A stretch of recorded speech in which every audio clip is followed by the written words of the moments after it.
फिर मैं बांस परले पासे जाके लावा आहो उधर सपोर्ट ला लो।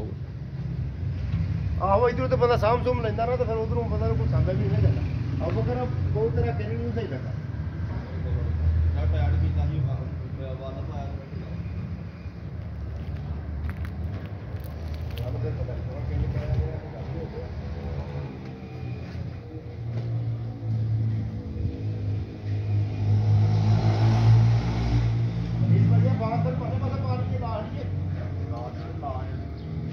नहीं मैं ना कि इतने सपोर्ट जी है ना ये है अंदर ठीक है पर बाहर रहना जरूरी है ऐसी सपोर्ट ना मतलब बाहर नहीं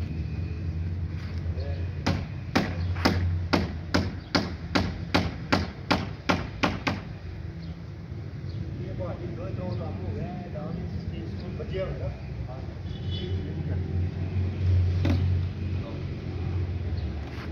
नहीं काम बढ़िया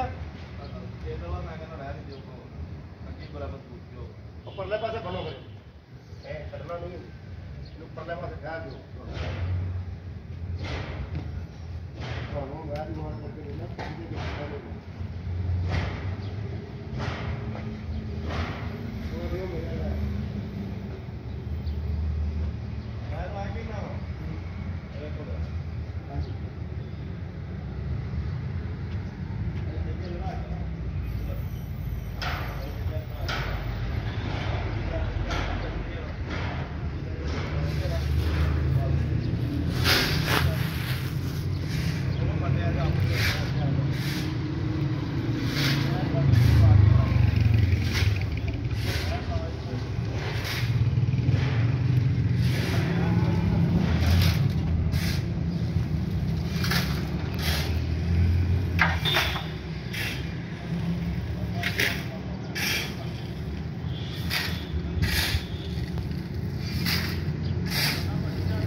माशाअल्लाह।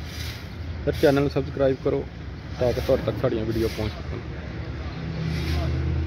चैनल सबसक्राइब ना करना भुलिया जे दोस्तों।